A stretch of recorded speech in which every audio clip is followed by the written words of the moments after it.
one of the states that there are more hauntings than any is my home state of Kansas. They said for some reason there are a lot of instances and stories of hauntings, and the majority of them come from that state.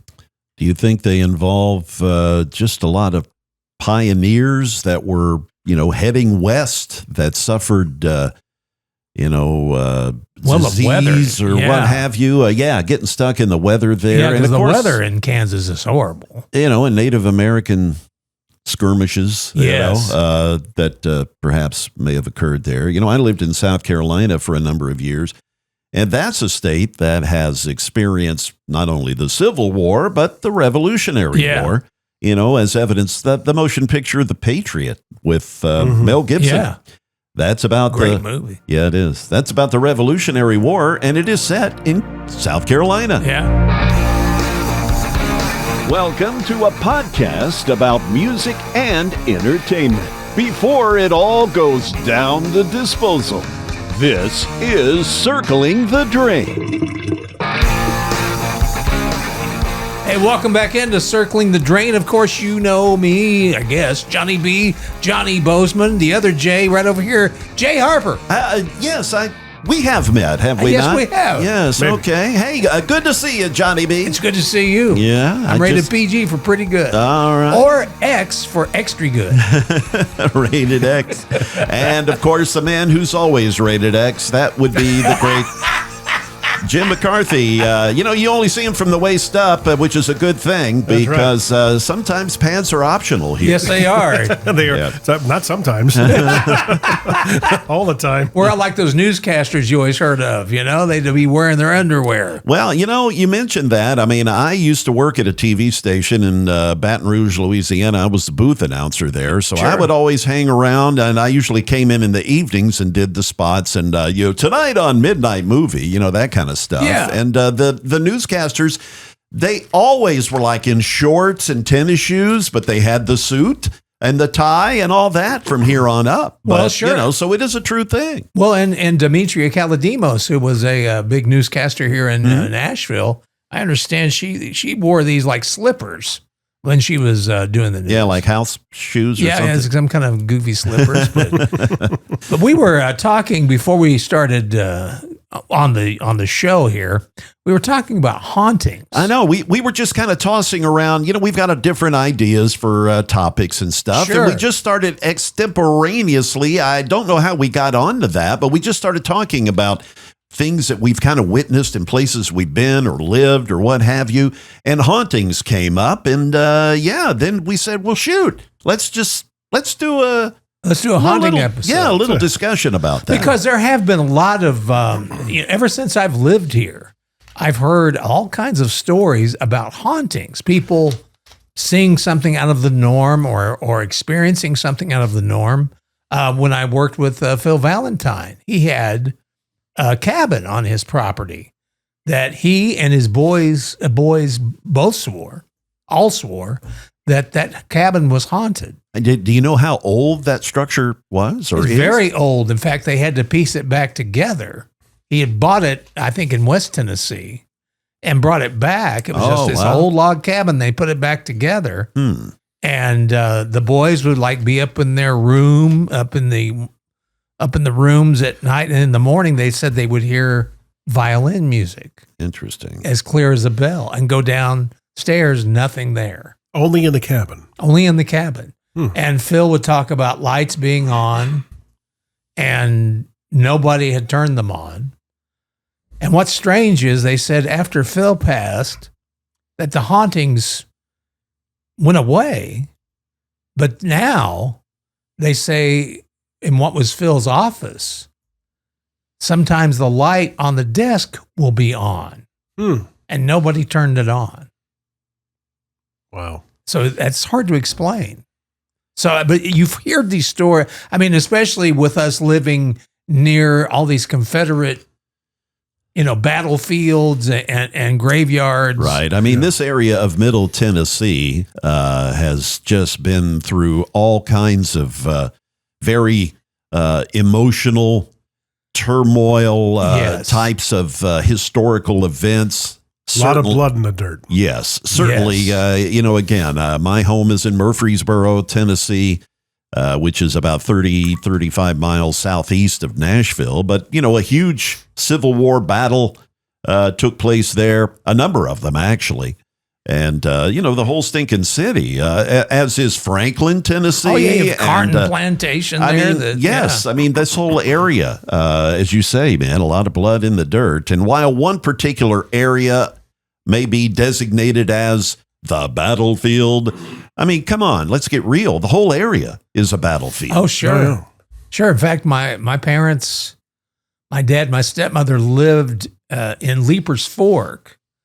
And there was an old farmhouse that was there, and it still had, you could see where they had tried to fix it, but where a cannonball had gone through. Wow. Mm-hmm. And they also said they had hung soldiers in the trees on this gosh. property. Yeah. Good grief. So, yeah, it had a lot of violent history there. Do you think when they were doing that they were like, man, generations from now, they're going to be totally effed with? I think so. But, there have been a lot of, you talk about the Opry. There have been stories of people seeing people like Hank Williams. Yeah, at the or Ryman. Patsy Cline, at the Ryman. At the Ryman itself, yeah. Ryman itself, yeah, that they're still haunting. Yeah, well, that was certainly, if you believe in those sorts of things, it certainly is reasonable to expect that. Well, it could happen, I guess. There's just too many eyewitnesses to say otherwise. Well, we had this similar, my dad and my stepmother at one time owned the Hank Williams house on Franklin Road.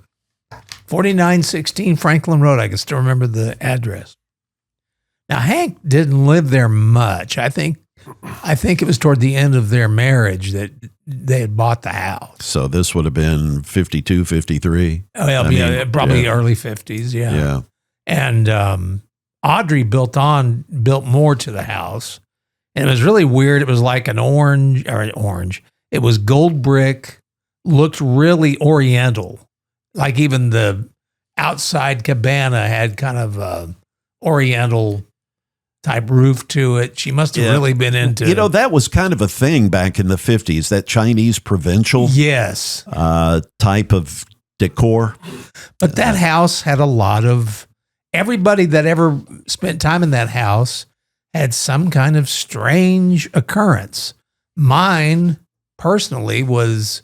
There was a side of the house that Hank Jr. used to live in. It was an apartment that they had for him when he was a teenager. And Whiskey Bent and Hellbound had just come out, and I'd gotten through the radio station. And sometimes I'd stay in the apartment side when I wanted to escape my apartment, like to avoid girls or, girls I didn't want to see. Mm-hmm. Yeah, I mean, you had such an influx of women chasing. Oh, they were. Yeah, all around the clock, just throwing themselves. I just couldn't get any privacy. What a burden. What a burden to have to carry, right, I Jim? know. To have to actually get away from I them. know, to get away goodness. from You just had to, but What's that like? yeah. You too, Jim, right? These were more like these were more like radio groupies that unfortunately I told them where I lived. Right. So they'd show up. So anyway, I was staying at the apartment side, and I had Whiskey Bent and Hellbound, and they had a record player up there. Well, as I put the record on, all of a sudden, there's some kind of, it was like electricity being drained. And instead of that, that's a great steel album, guitar. by the way. Oh, it was. Yeah. It was. Yeah. But it didn't start. All of a sudden, it was just barely moving. And I went, whoa, this is weird. And the room got cold, really cold. And I thought, this is too weird. I took the needle off. I ran. In fact, I think I ran back to my apartment. Okay, girls, come on over. Yeah. It's like in every modern horror movie now. It's like the close up on the face, and you see the eyes of realization there. And all of a sudden, the camera slides a little bit to the left, and there's a little bit of a blurry shadow down the hallway, and you see the person kind of looking a little. Oh my god! That was really It was weird. one of those things. So what do you think that was? Do you think Hank Sr., was he not approving of the direction that Hank Jr. was going at the time? What do you think that was? I think it was more Audrey. I think Audrey. Really? Yeah. Well, see, Audrey, it was a very strange death because Audrey, it seemed to me like she had committed suicide. She was about to lose the house when she was found in it dead. And the room she died in, which was her bedroom, was always cold. Always. It could be the dead of summer, in July, August, when it's 100 degrees outside with a 90% humidity. Right. And the room would just stay cold. I mean, freezing cold. But the IRS was going to seize the property the next day. Oh, mercy. Yeah, because she had not been paying her property taxes. Yeah. And so I think she was. It's sad. And it's strange because they also said, because Deb every now and then would have client parties where you have sponsors of the radio station come party and they'd hang out in the ballroom. Several people that went to these parties swore they saw Audrey amongst the partygoers. Oh, wow. Like she was hanging out. Now, did other family members tell of stories in that home? Everybody did. Everybody experienced something. They'd hear footsteps, because there was a part of the ballroom where you could walk up it was really it was like a submarine staircase. Yeah, one of those spiral things. Yeah, the spiral staircase that went up to an area where you could play pool. There was a pool table up. And it was in that area where they heard the footsteps. So yeah, everybody got crazy. The only people that didn't really experience it, of course, my dad never believed in this stuff. Mm-hmm. So When did he buy the house? Oh man, good question. I think it was around 78. So not long after you moved to town. Yeah, it wasn't that long. She passed in 75. Yes, she did. She was only 52 years old. Yes. Drug overdose. That's young. Yeah. Yeah, sad stuff. Yeah, So do you know the history of the home before they purchased it? No. Yeah. I don't know anything. So I'm just kind of curious how old the basic structure of that home is. And the weird thing was too, where when you went to the attic, which was right off where you played pool, I found all these canceled checks of Audrey's. Oh wow! And I even kept some of them. They got taken from me. I was moving, and a guy that was helping me move, I think, got those. Yeah. Say, do you still have them? Man? No, I don't. I wish I did because it was to airline, writing. Yeah, it would have been. Well, it'd be really cool if you had some Hank Sr. or Hank Jr. Autograph. Signatures or something. Yeah. Yeah, that, again, when I had learned that, your dad had owned that home at one time, I've been meaning to ask you, man, were there some interesting goings on in that house that seemed paranormal? And apparently there were. Well, there's a lot of strange things that went on inside the house, paranormal and normal. Or abnormal. Some of them were mine because whenever they'd be out of town, you talk about a great way to pick up a girl. Oh, I can imagine. You'd be out in a nightclub and go, hey, how'd you like to see the Hank Williams house? Oh, I would. Okay, let's go for a midnight swim. Yeah, that's if you know what I mean. A rather unique pickup line. Yes, it is. Yeah, that had to. Let's go honky tonk. Oh, yeah. Oh, yeah, baby. Let's go to Hank Williams. That's right, baby. We'll dance in the ballroom and take a little midnight swim. Yeah. Somebody order a pizza. And that was the cool thing, too, was the house had this bar. And there was this heart. And you could light it up. It lit up. And it said Williams in it. Mm-hmm. And I think Tammy Wynette bought the house later on. Really? And she sold that to Randy Travis, who owns it now, I do believe. Hopefully he still has it. I hope so. Lib may have got it in the divorce. Yeah. But yeah, there are so many, as we say, so many historical events and whatnot that have happened in this part of the country. I guess, everywhere in the country has got its share of tragic events that have taken place, whether they be battles, wars, or what have you. My wife and I used to live in a home in Gallatin that was an older home. I think the original structure is from like the 40s or 50s. Yeah. And it had been redone over the years. And we used to experience interesting things that would happen there, voices and such. And there was one very real incident that happened while my wife and I are just kind of laying in bed one morning. We just kind of groggy and had just awakened. And, I think it may have been like a Sunday morning or something. We're just kind of laying there. And out of the blue, we hear on the wall, there's a bedroom next to us, on the wall, and a child's voice say, "Mom, Mom."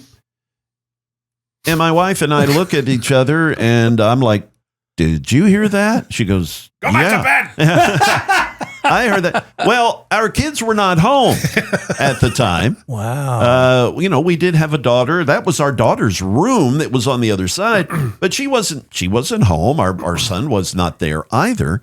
They were off at my parents' house. They were spending the summer in the Houston area when, their grandparents at the time. Yeah. So, but we had experienced things like that quite a bit. There was a cat that we would see in the home. It would just be, kind of the thing where you would see stuff out of the corner of your eye. Yes. And then when you become aware of it and you try to focus in on it, that's when it disappears. But we would see this cat in the home quite a bit. And my wife actually claims to have pet this ghost cat, if you will, that she saw the blur and put her hand down, and the cat rubbed its back on her hand. Wow. So yeah, there was certainly something going on in that home, but it was not ominous. Yeah. It was everybody, not everybody, but most people, you watch all these goofy shows on TV about the paranormal stuff, and everybody freaks out, and every ghost or spirit is a demon. Yeah, they're malicious. Yeah, they're all demons. Yes. Whatever was in that home certainly didn't come across as demonic. However, my wife and me too, we're kind of intrigued by all this kind of stuff, paranormal and whatnot. A number of years ago, my wife and I, we try to go on a trip for our anniversary every year. We haven't been able to do it every year, but here a couple of years ago, I planned an anniversary trip to Arizona. We had been to the Grand Canyon a couple of times, and there's a story I'll tell one day about why the Grand Canyon is kind of an inside joke between she and I. But anyway, we went and visited Arizona, and I had kind of set it up as this haunted hotel tour. Yeah. So I booked us into, I researched it and all, and booked us into these hotels that are deemed to be full of all this paranormal activity. Yeah. So we had stayed at a number of different places, a hotel in Prescott, Arizona, another in some other cities, kind of small towns. Also in Phoenix proper, Phoenix, Arizona. We stayed at an old hotel downtown. But the hotel, and I forget the name of it, but the hotel we stayed at in Prescott, Arizona, and I had been to Prescott before when I was producing concerts way back when and just stayed at a regular place. But I was always intrigued. Prescott downtown, it's a cool old town, a cool old Western town. But we stayed at this hotel, and while there, I went into these places not expecting anything. Right. So it wasn't like I was, laying there awake, just waiting for something to happen, It's like, just kind of forgot about it in one respect. But I remember being awakened in the middle of the night on one of the nights we stayed there, and somebody is choking me. I am being choked. Weird. And there is a pressure on my chest. Now, I had learned that the room we stayed in reportedly was a room where a of course, all these places were brothels at one time or another. Yeah. You know? But reportedly, this room, a prostitute was murdered in this room and thrown out the window of this room. And there had been stories about how men have been attacked in this room. Reportedly by this pissed off prostitute that hates men because, Yeah. That's what happened to her. yeah. Either that or she's into a weird kink. Perhaps. You know. I know it wasn't my wife, okay? That much I know. There, Are you sure? yeah. You know, I met your wife. I wouldn't put it past her, man. I wouldn't either. yeah, she's been the world's greatest wife, but you know, anyway. But yeah, the word kink and my wife not in the same sentence. Okay, unfortunately. But anyway, it's a weird kink, man. Either way. But I awaken and there's like what in the hell is going on? Yeah. So that I did experience that in one of the places we stayed. One of the other places we stayed was, as I mentioned, this old hotel downtown Phoenix. I think it was called the San Carlo or something to that effect. That, again, reportedly haunted. Yeah. And the only thing that happened to me there, I was awake, but I remember I was like, I think I was looking at my phone or something, just kind of laying on my side on the bed. And I felt somebody tap me on the shoulder pretty hard. Wow. You know, my wife's on the other side of the room. I see her. Yeah. You know, and it startles you. I mean, it didn't scare me. Yeah. But it startled me. It's like, what in the hell? You know, I mean, somebody, didn't hear anything, but was tapped on the shoulder. And we stayed in a couple of other places where I don't really recall much of anything kind of scary happening. But those, again, were some experiences on that trip that certainly, the one about, being Yeah, choked. the choking is That's terrifying. Yeah, that was like, what in the hell is this? Yeah. Because Because you're actually gasping for breath and everything. Really? Yeah. Wow. And I again, How did it stop? at first I thought, well, again, I was away. Am I dreaming? Mm-hmm. No. When I became aware, I started. Well, I wasn't screaming, but I was making a noise that woke my wife up. And it's like when she awoke, that's when it stopped. So Wife's awake. I'm out. Yeah. But it was certainly startling. And as I said, I went into the whole experience not expecting anything. right. Wow. So Well, it's kind of like, when we had Gary Gentry on, the songwriter that wrote The Ride. He told us that in the story of him writing that song that he was trying to summon Hank Williams' right, ghost, he had done the candles and all that. Yeah. and he said he actually appeared. And what was he say? He said he was shirtless. Right. Had a fedora on, Yeah. no shirt, in a chair, smoking a cigarette. Yeah. And that sounds plausible. Mm-hmm. Because I could see Yeah. Hank Williams that way, Right.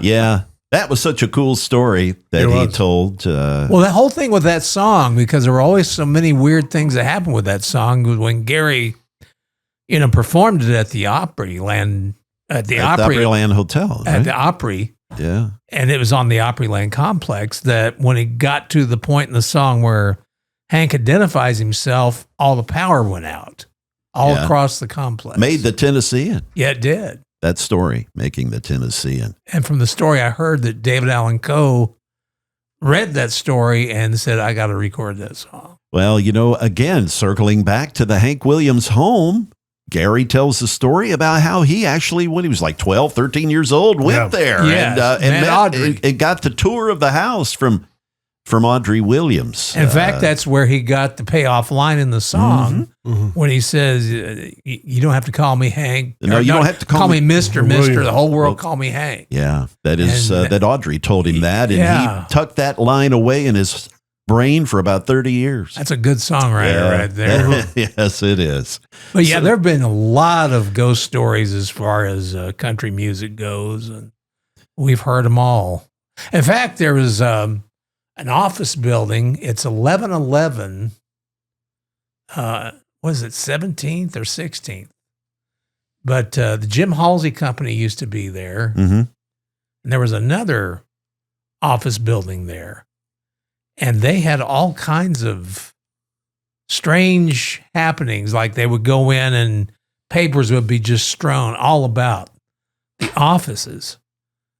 Or, doors would be magically open that were locked. And it turned out that there was a family that lived there. It was a father, and he had a couple of daughters that apparently they were rich, but the daughters weren't beautiful. They were kind of homely, and they didn't get invited to parties and such, so they were kind of homebodies, and they think it was the ghosts of these girls that was causing so many problems at 1111. So yeah, that's strange stuff. Yeah, Music Row is, well, like all of Nashville, has changed so much since you and I first arrived. You got here about 10 years before I did.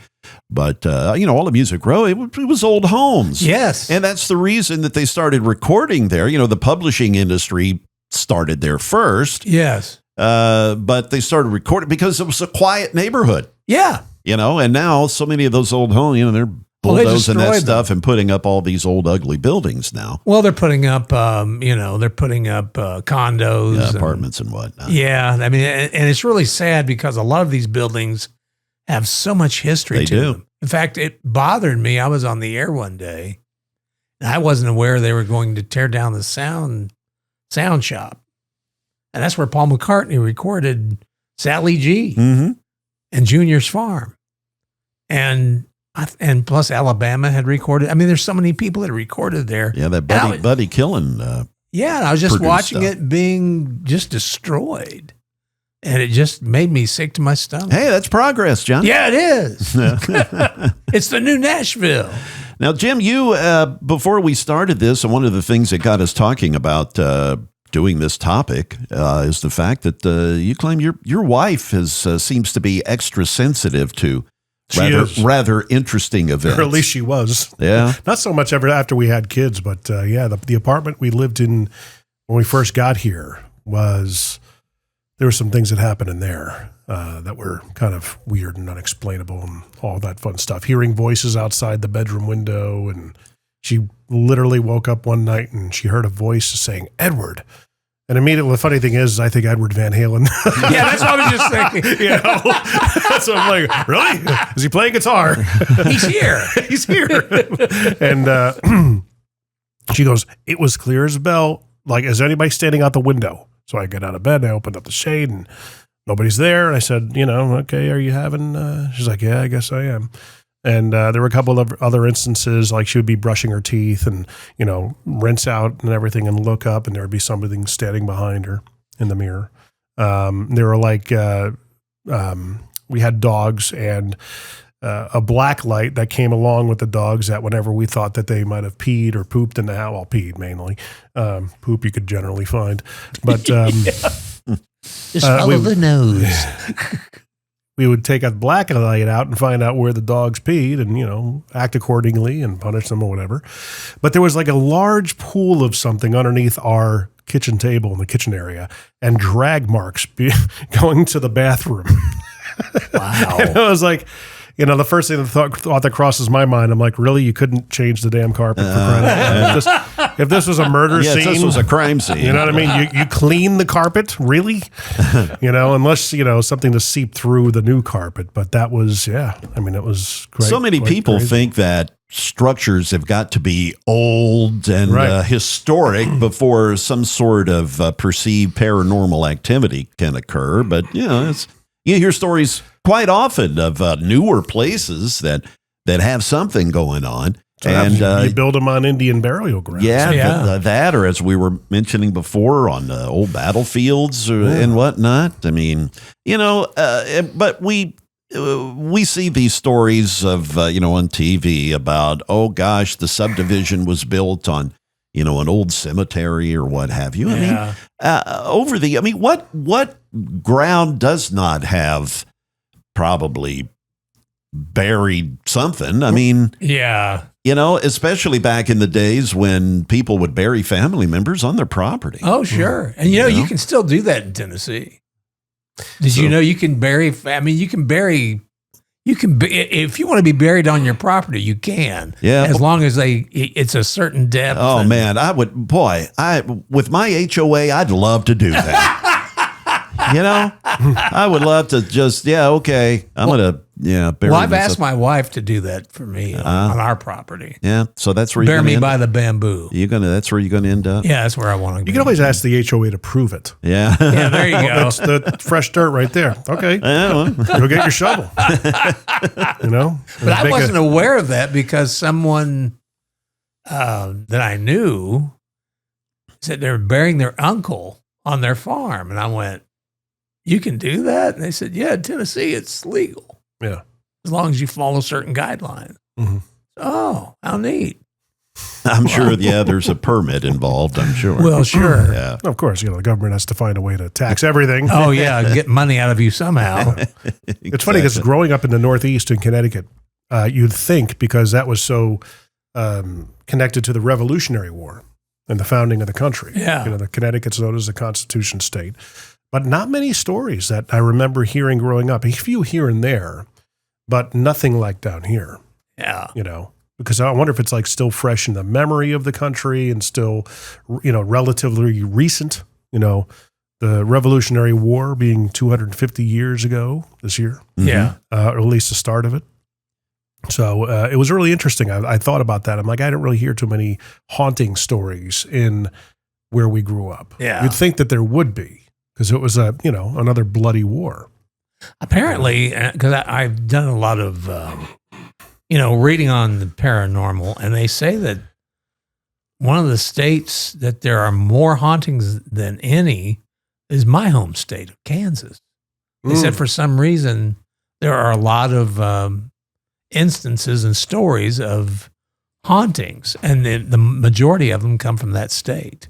Do you think they involve just a lot of pioneers that were, heading west that suffered, disease or what have you? Getting stuck in the weather there. Yeah, and because of the course, weather in Kansas is horrible. And Native American skirmishes, that perhaps may have occurred there. I lived in South Carolina for a number of years. And that's a state that has experienced not only the Civil War, but the Revolutionary War, as evidence that the motion picture, The Patriot with Mel Gibson. Yeah. That's about Great movie. Yeah, it is. That's about the Revolutionary War, and it is set in South Carolina. Yeah. So certainly a lot of things happening there. Charleston, I grew up in New Orleans. I mean, those two cities are certainly known for their hauntings, especially New Orleans. Yeah. But, Charleston also has a dark past when it comes to the slave trade. Certainly the same with New Orleans. Good grief. You had there on the banks of the Mississippi, the slave market there in New Orleans. Well, you have that. Then you also have voodoo. All that stuff. Which is still being practiced in some places in Louisiana. We had visited the grave site of Marie Laveau. It is now closed off. That cemetery, because they just had so many people going in there. I bet. They have now closed it off, that cemetery. You can still visit, but I think now it's part of a tour that you have to pay money and all that. Before, you could just go in the cemetery and look at all that stuff. There's some ex-mayors. I think maybe even Louis Armstrong's buried there. But anyway, that Marie Laveau grave, people would leave pennies, money, cross. I mean, it had just a bunch of stuff that people pile on this. And of course, New Orleans, people are buried above ground because of the water table. Right. You bury them underground, and the caskets pop up out of the ground. Oh, sure. So the above ground crypt. So yeah, people would, frankly, I know they were trying to honor or do whatever they think they're doing to the grave site, but it's vandalized is what it ultimately is, with all the stuff that was happening to it. See, that's what I don't understand that about people, because I've seen it with a lot of celebrities, that people will just leave all kinds of crap all over there. I mean, why? Just visit the grave. That's all you have to do. Yeah, show some kind of respect. Well, it was like with Leonard Skinner. They said they're always leaving beer cans or, booze whiskey bottles. Right. Like they didn't get enough of that in life. Yeah. Trying to move on from that, guys. Thanks. Yeah. You had mentioned Kansas being one of the most haunted states. Yeah. And it got me thinking about the concept of ley lines. You ever hear of ley lines? No. They talk about it in Ghostbusters and all sorts of different movies. You know what? I've never seen Ghostbusters. You have not? I know. I get that. That's the expression I get from everybody I tell that to. Yeah, I've never seen that. Anyway, Jim, I'm sorry. Un-American. I'm sorry, Jim. I didn't mean sorry to interrupt you. Well, I didn't know we had a you've never communist. seen The Godfather. No, never seen. No. The Godfather. Oh, my favorite film. But anyway, you were mentioning. I'm sorry. Yes. So the theory goes that on these ley lines that go crisscross the earth, it tends to be a lot of supernatural activity. Okay, I know what you're speaking of, but I didn't realize that was the term for it. And it seems like a lot of them run through the Topeka area. Yeah. So that would make sense. I lived in Topeka for a little while. Yeah, you did. There's a major crossing in Nashville. There's a major northwest Arkansas is a huge culmination of intersecting lines, and of course New York City. And their claim is that they all run through the capital cities of every state. So New Orleans, surprisingly, nothing runs through it. It's Baton Rouge. Baton Rouge is the capital there. Columbia, South Carolina is the capital there. Mm-hmm. I mean, are these the lines that run through like where Stonehenge is and something like that? And the same thing down the pyramids in Maya, the Mayan ruins and whatnot. That's an interesting theory. Yeah, it is. It is interesting. Yeah. But who knows? Well, I tend to believe in the paranormal. I do believe there are spirits that... It makes me wonder, my father, he passed away in 2006, as we talked about. And my brother, he went and saw a psychic afterwards. And she goes, oh, this is probably, I guess this is what this man here has been waiting for you to come in. My brother was, of course, like, okay, she went into the whole thing. I don't remember the specifics of it, but he ended up having a dream about our father sitting at the patio at the last house he lived in Florida. And he says everything in the house, like everything they thought was like paradise, had kind of overgrown and moldy, and the swimming pool was not usable and everything. He says Dad was like his 33-year-old self. Like what we remember from pictures. Yeah. And he says, off in the distance, like across the river, was a bright light. And he says, in the dream, I was like, well, Dad, why don't you just go to the light? And he says, in exactly how you'd imagine him saying this, in Dad fashion, he says, I don't want to. And he wasn't ready yet, I guess. Yeah. But, and it's like, you got to wonder, it's like all these things these witness testimonies and accounts that we hear and all these different phenomena that seems to happen.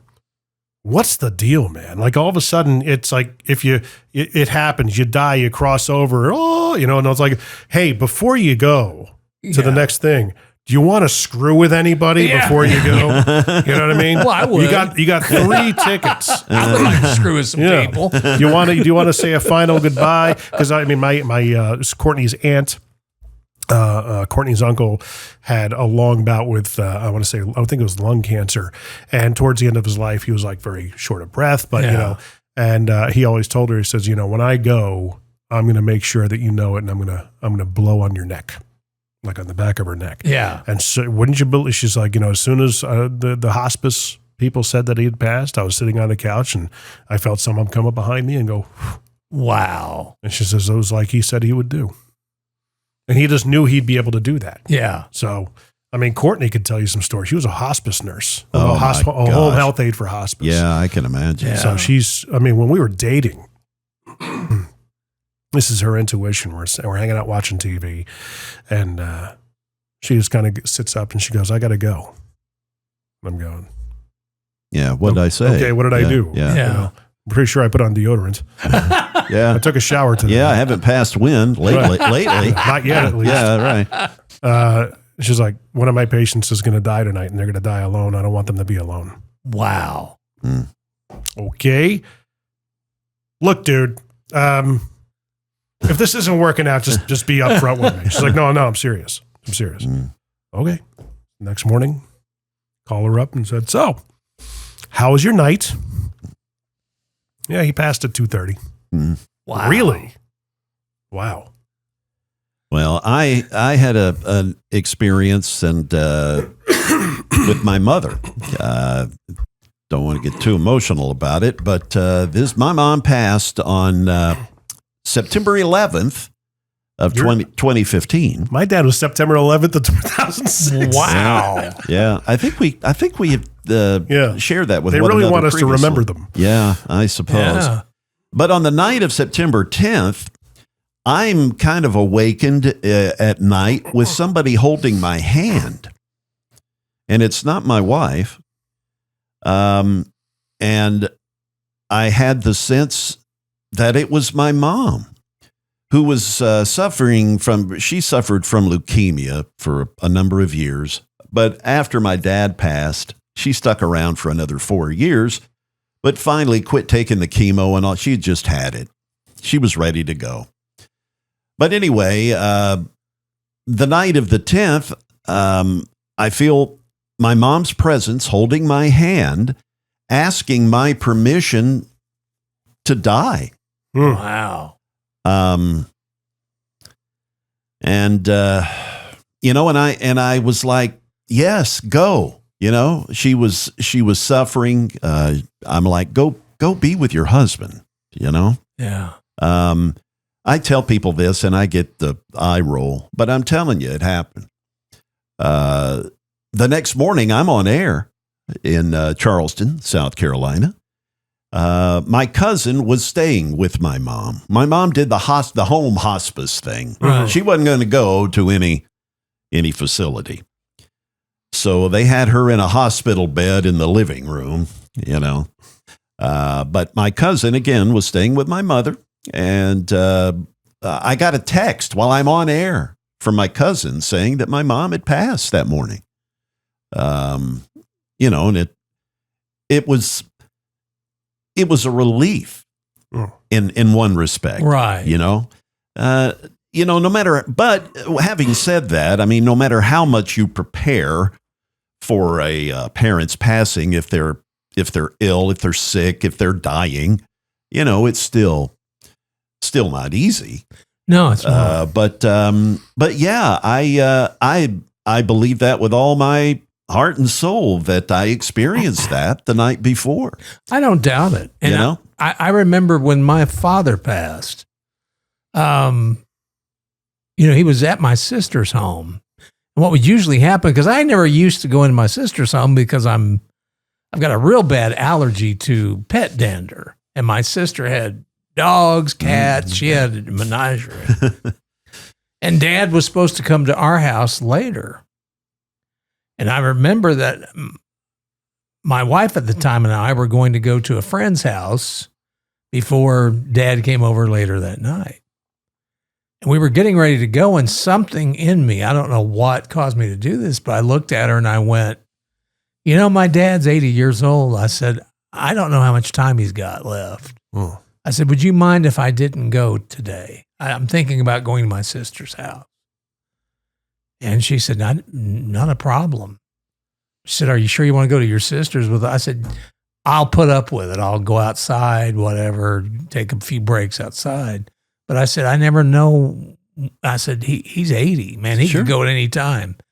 And that day he did pass away when I went over to the... right. And, in our father's episode, you shared somewhat of that story and how you had kind of a real heart-to-heart shortly before he passed. Yeah, 10 minutes before he passed, we had a real heart, and he said something that has stuck with me ever since. He goes, "Son, you've got to really appreciate the time you have because you never, and those around you, because you never know when your time's up."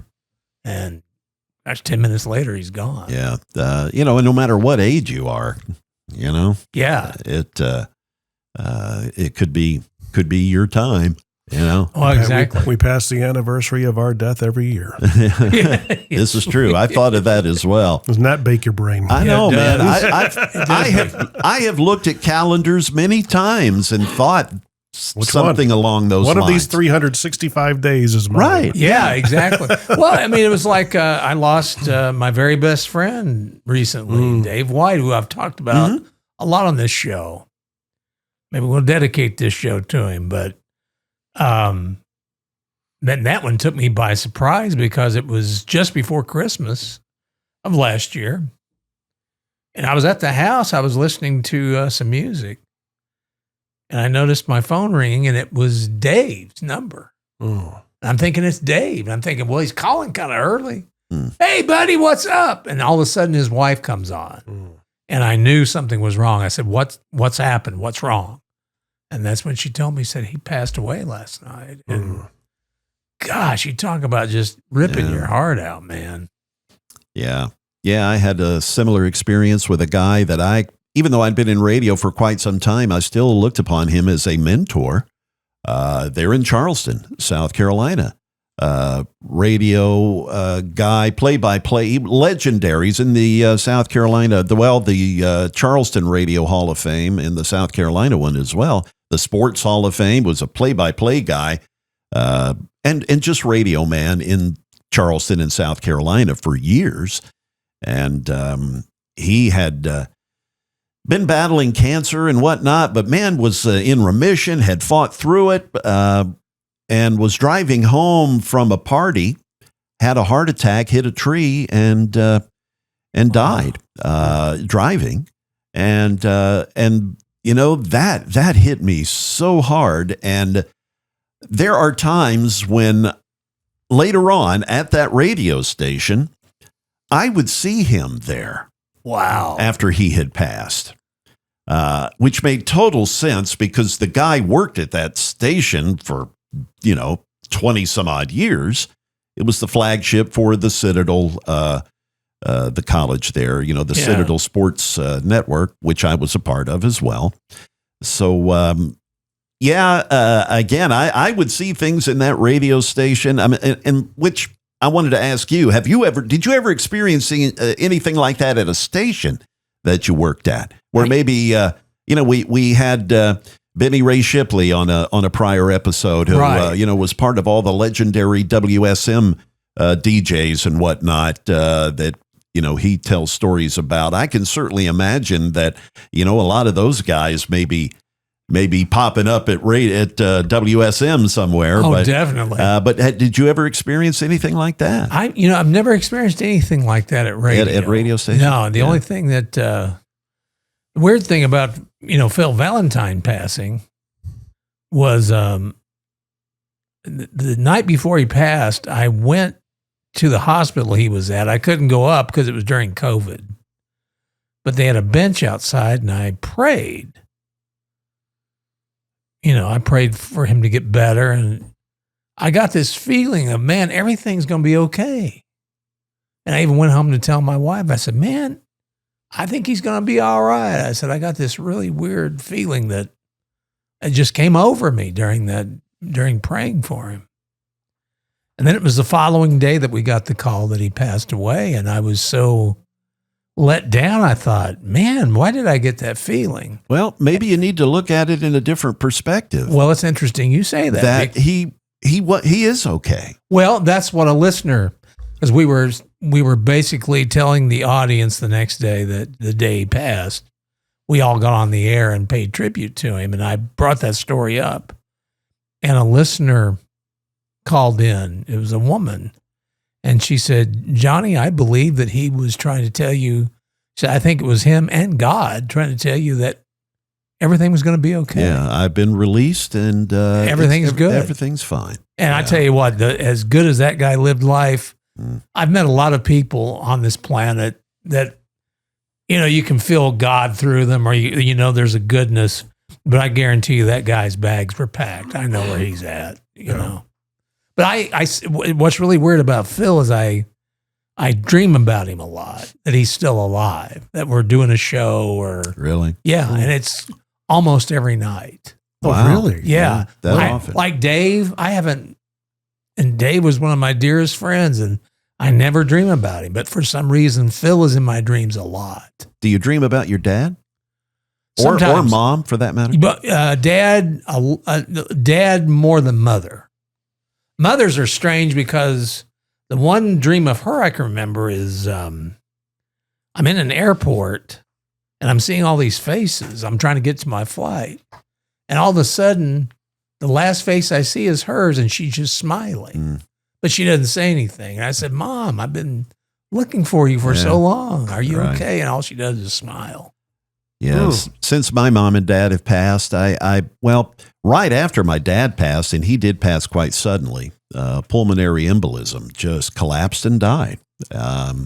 And I recall, I think it was the next night or that night or what have you, I dreamed of him, probably the most vivid dream I've ever had.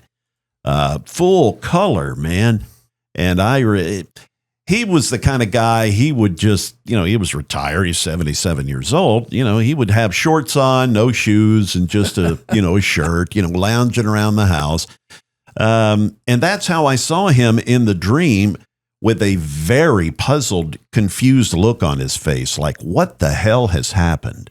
Wow. And I'm thinking that, he appeared to me with that, and you hear stories of people that have had these near-death experiences, that they're confused and not really comprehending, is this really happening? That's kind of what I took that expression to mean, right? That I saw in him.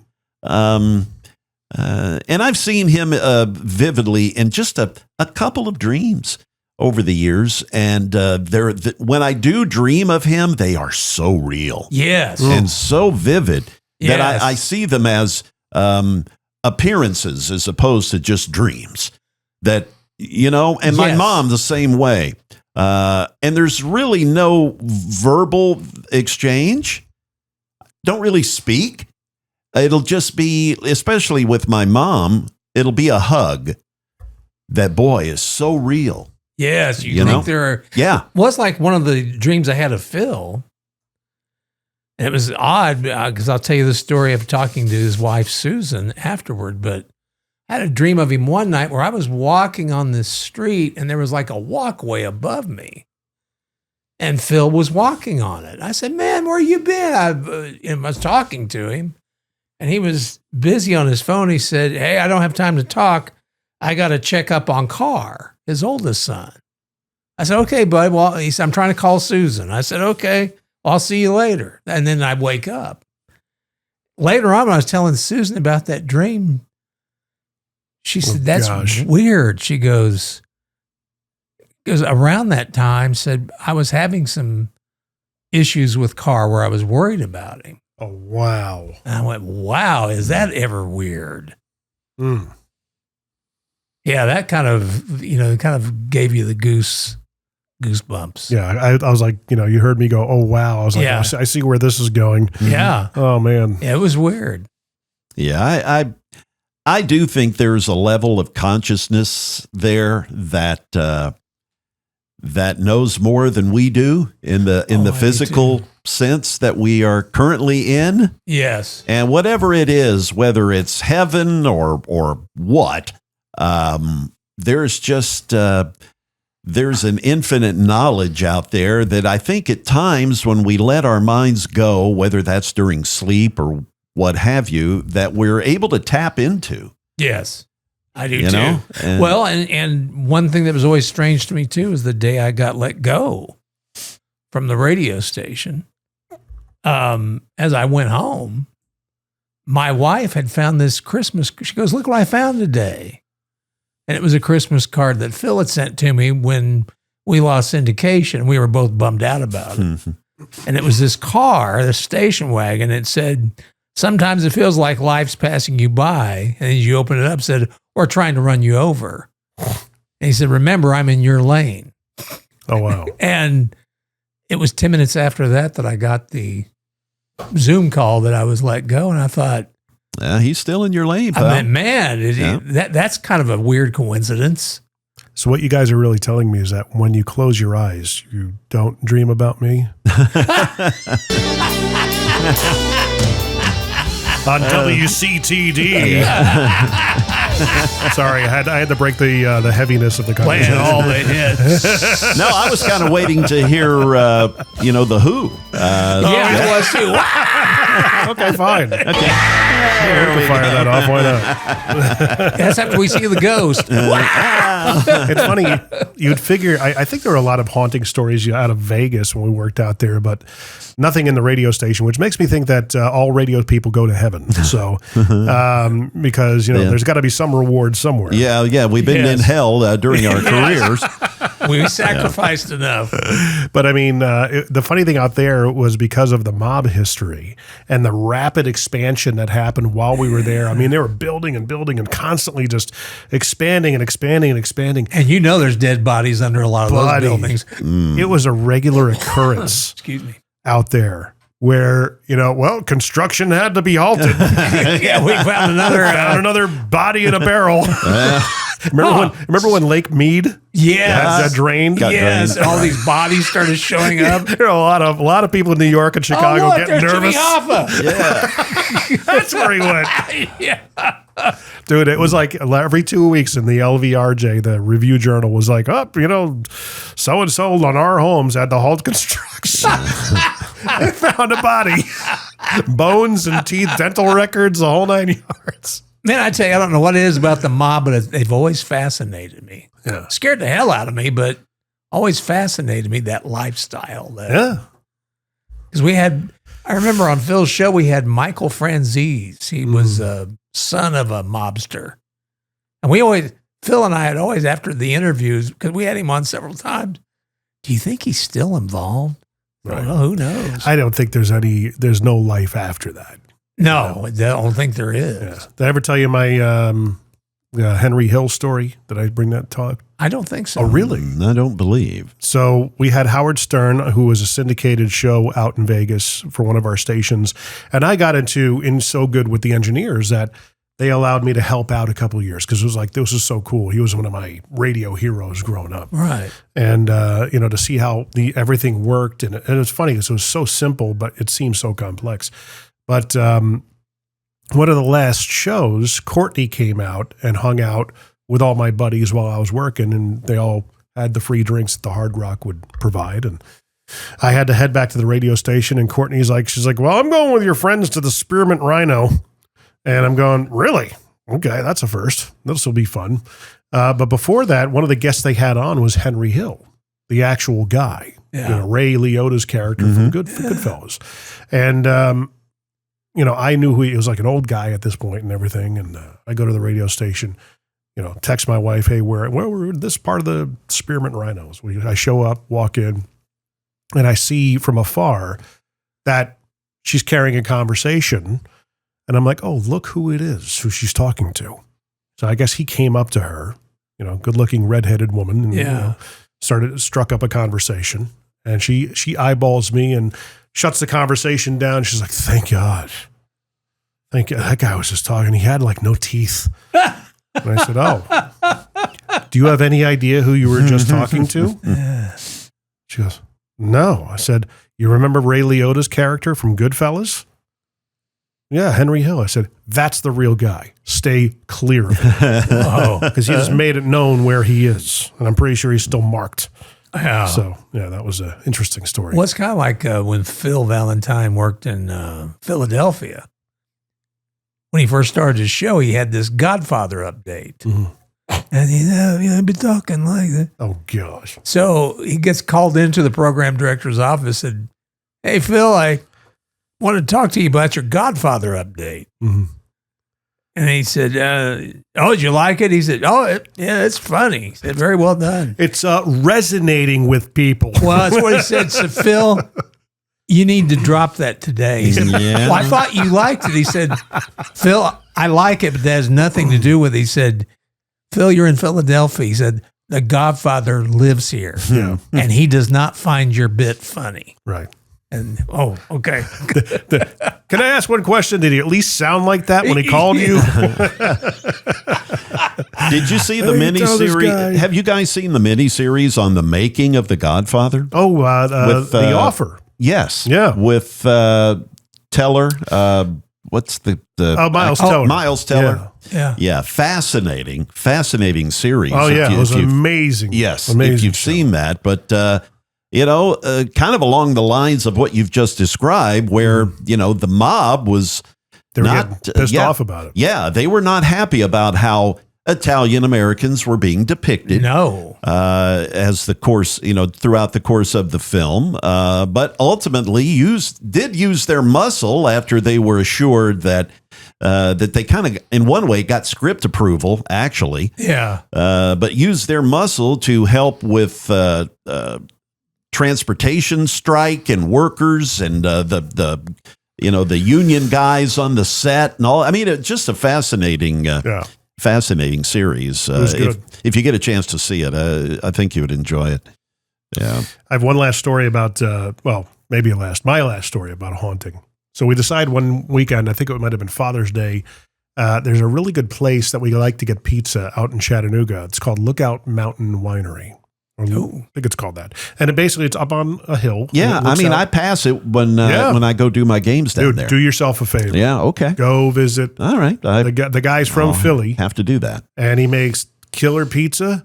The wine is It's wine. Yeah. Yeah, It's, okay. It's wine made on a mountain. And in Tennessee. but the view is beautiful. The pizza is exquisite. It is as Northeast pizza as Northeast gets. It's wonderful. So we had a hankering for it. And we thought, why don't we spend a night out, in Chattanooga? And looking around, we couldn't find anything readily available that was like under $500, except these little bungalows that were near the old dam. Mm-hmm. I can't remember the name of it, but it's like an old, they put a dam on top of an Indian burial site. Now it's forever haunted. yeah. And, wouldn't you know it, we walk in there, my wife being the way she is, and now my kids kind of carrying that trait, walk right through the door and instantly they're like, mm-mm. Our dogs were like hesitant to go in and everything. I'm like, well, we already paid for it, so might as well get the Here we experience. are. But I swear, one of my dogs, as we settling down, we put our luggage away and everything. We're sitting there, just kind of, what's next? Let's go. When do we want to go get pizza? And we're sitting on the couch discussing it. And the dog, who's the alpha at the time, is in looking into the main bedroom where Courtney and I are going to sleep, just staring, not even moving. And you could see the ears are perking up, and he's tracking something. And I'm going, Court. She goes, what? I'm like, look at Link. And she goes, oh, for crying out loud. She's like, yeah, we'll spend white night here, but we get up and we leave. Immediately. Yes. But I think it was one of those scenarios where I didn't feel it, but I think everybody was unsettled. There was something it was malevolent. It does seem that women and children are more perceptive of these Yes. things. Children's brains aren't hardwired yet. Correct. Well, in fact, when my grandfather died, it was more the dog. I didn't hear anything. But it was the day he died, and the dog was in my bedroom and was barking at the window. Mm. He wouldn't leave. He just stayed right at the window barking.